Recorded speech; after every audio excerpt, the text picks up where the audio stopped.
in Tessa Glitter Nation. So I am holding up Reverie by Ryan Lasella. And this is a really good book. I really enjoyed it. But I was confused in some parts. But you have to read the book. So if you're confused, that's probably the author. That's probably how the author wrote it. So I was just a little bit confused, and this is a really good book. I really enjoyed it, but some parts were confusing. And so basically this is a book haul that I'm doing. I'm holding up a few books. This book is Your Welcome Universe. This is about a graffiti war. This book is called The Final Six, and this is about astronauts. And this book, Deep Blue, is about mermaids. And I will go and do another video about annotation later. So I will talk about annotation and how I do it because as you can see in this video, I annotate my books. Like these, I will, like in these, let me tell you about a little bit about how I annotate. Like these colorful tabs, I have blue, I have a green tab. I tab like emotions and anything that made me want to remember. And this book is about mermaids, rich with magic and mythology, adventure and danger, romance and friendship, and themes both classic and contemporary. Deep Blue, Book 1 of the Water Fire Saga, is an epic tale as expansive, mysterious, and beguiling as the sea itself. Daughter of Marrow, find the five brave enough to keep hope alive. One whose heart will hold the light, one possessed of a prophet's sight, one who does not yet believe, thus has no choice but to deceive. One with spirit, sure and strong, one who sings all creature songs. Together find the talismans belonging to the six who ruled, hidden under treacherous waters, after light and darkness jeweled. I love this book. This was such an amazing book, and I love the picture of the mermaid, and I love her mermaid tail and her dress, because it looks like she's wearing a beautiful dress, and I love the underwater sea. It's so awesome. And I'm so happy for how the author wrote it. And the author is Jennifer Donnelly. So our next book is Beyond the Bright Sea. This book is, let's see. 12-year-old Crow has lived her entire life on a tiny isolated piece of the starkly beautiful Elizabeth Islands in Massachusetts. Abandoned and set adrift in a small boat when she was just hours old, Crow's only companions are Osh, the man who rescued and raised her, and Miss Maggie, their fierce and affectionate neighbor across the sandbar. Crow has always been curious about the world around her, but it isn't until the night a mysterious fire appears across the water that the unspoken question of her own history forms in her heart. Soon, an unstoppable chain of events is triggered, leading Crow down a path of discovery and danger. Vivid and heart-wrenching, Lauren Wilkes' Beyond the Bright Sea is a gorgeously crafted, intensely paced tale that explores questions of identity, belonging, and the true meaning of family. Well, that's an amazing book. This is called The Bright Sea, Beyond the Bright Sea. And our next book is my favorite book. This book is called Stay Sweet. And basically this book has a picture of a ice cream girl. Basically what this book is about is they open up a shop, and it's an ice cream business, and and it's so amazing. I am just in the middle of it. I also tabbed this book, and this was such an amazing read. And let's read the book jacket, shall we? For Amelia Van Hagen, scooping cones at Maid Creamery has always been more than just a summer job.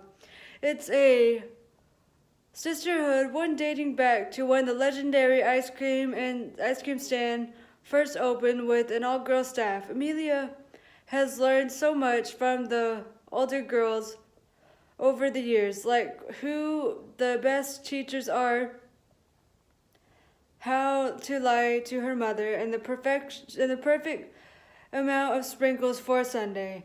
And as the news manager, she's determined to pay it forward and give the girls in her charge their best summer yet. But then Grady May, the grand nephew of the stand's founder, arrives unexpectedly to take over the business, showing their difference for the girls and their traditions. Grady's presence threatens everything Amelia wants to protect: the ice cream stand, her friendship, and most inconveniently, her heart.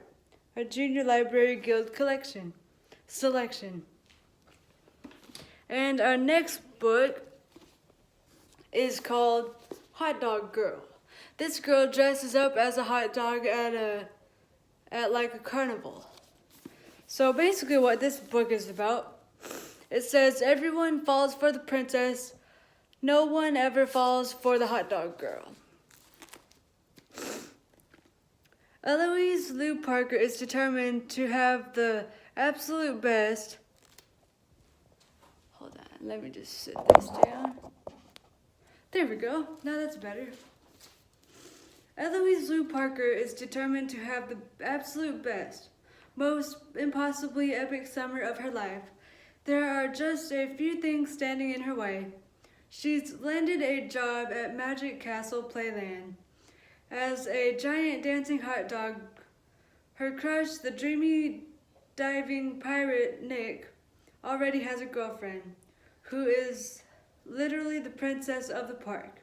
But Lou's never liked anyone, guy or otherwise, this much before, and now she wants a chance at her own happily ever after. Her best friend, Celie, the carousel operator, has always been up for anything, but she's decidedly not on board when it comes to Lou's quest to set her up with the perfect girl or Lou's scheme to get close to Nick.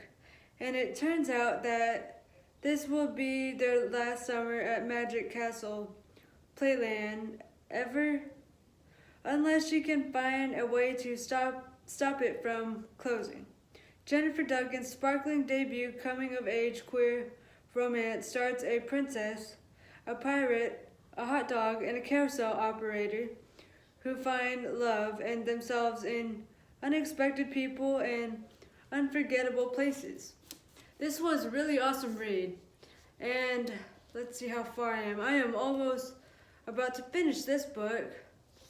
Let's see what page I'm on. Let's see, going to my last tab. I'm at chapter 42. So that's the chapter that I'm on, is chapter 42. Just gonna sit that down. And this book is called A Dress for the Wicked. Basically, this is a fashion book. True to its name, the sleepy town of Shai in Avon upon Kent is a place where nothing much happens, and for 18 years, Emmeline Watkins has feared that her future held just that, nothing. But when Madame Jolene, the head of the most admired fashion house in the country, throws open her prestigious design competition to girls from outside the stylish capital city, Emmy's dreams seem closer than they ever have before. And the first country girl to compete, Emmy Emmy knows she'll encounter extra hurdles on her way to the top, but there are surprises around every corner in the fashion house, and distractions from unexpected romance to competitors set on sabotage threaten to derail Emmy's concentration for good. As Emmy navigates the twisted world of high fashion, she starts to wonder, will she be able to tailor herself to fit into this dark, corrupted race? And at what cost? This book is written by Autumn Krause. I love it so much. This was an amazing read. I'm still in the beginning of this book, so it was such an awesome and fun experience to do a book haul about A Dress for the Wicked. Sophie came next to me, her black skirts brushing against mine. I leaned back, unnerved by her closeness. I suppose she was trying to gain some sort of competitive edge, she said. It's quite funny. Some girls are so easily threatened. She stared evenly at me as though waiting for a response. A soft half smile crossed her mouth and then was gone. My face blazed hot again. She found me amusing, pitiable. And with that, she continued up the stairs, leaving me behind. And let's review The Stepsister. I love this book, but this book has a twist to Cinderella. Like in the cover, you can see that she has blood in her shoe. Just wanted y'all to see that. Got this book at Barnes & Noble. Isabel should be blissfully happy. She's about to win the handsome prince. Except Isabel isn't the beautiful girl who lost the glass slipper and captured the prince's heart. She's the ugly stepsister who cut off her toes to fit into Cinderella's shoe, which is now filling with blood. When the prince discovers Isabel's deception, she's turned away in shame. It's no more than she deserves. She cut away pieces of herself in order to become pretty. Sweet, more like Cinderella. But that only made her mean, jealous, and hollow. Now she has a chance to alter her destiny and prove what ugly stepsisters have always known. It takes more than heartache to break a girl, evoking the darker, original version of the Cinderella story. Stepsister shows us that ugly is in the eye of the beholder and uses Jennifer Donnelly's trademark wit and wisdom to send an overlooked character on a journey toward empowerment, redemption, and a new definition of beauty.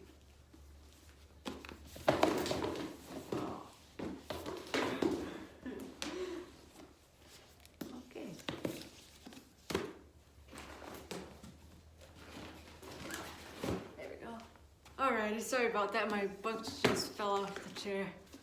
Oops, a fail. Okay, so this book is called The Never Tilting World. And this is called The Never Tilting World. Two sisters broke the world. Two sisters will save it. I really enjoyed this book. Got it at Barnes & Noble. It says, a world split between day and night, remarkable in beauty and fearsome in power. Generations of twin goddesses have long ruled Aeon, until 17 years ago, when one sister's betrayal defied an ancient prophecy and split their world into two. The planet ceased to spin and 3/4 of the world perished. Now a great abyss divides the planet. One side cloaked in perpetual night, the other scorched beneath an unrelenting sun, while one sister rules Aranth, a frozen city surrounded by a storm-wrecked sea. Her twin inhabits the sand-locked golden city. Each goddess has raised a daughter, and each goddess keeps her own secrets about the past. But when spectral forces summon those daughters to the site of the breaking, the two young goddesses, along with a powerful healer from Aranth and a mouthy desert scavenger, set out on a separate journeys across treacherous wastelands, desperate to heal their broken world, no matter the sacrifice it demands. Well, thanks so much for watching. That's it for the book haul. Thank you so much. Tessa Glitter Out.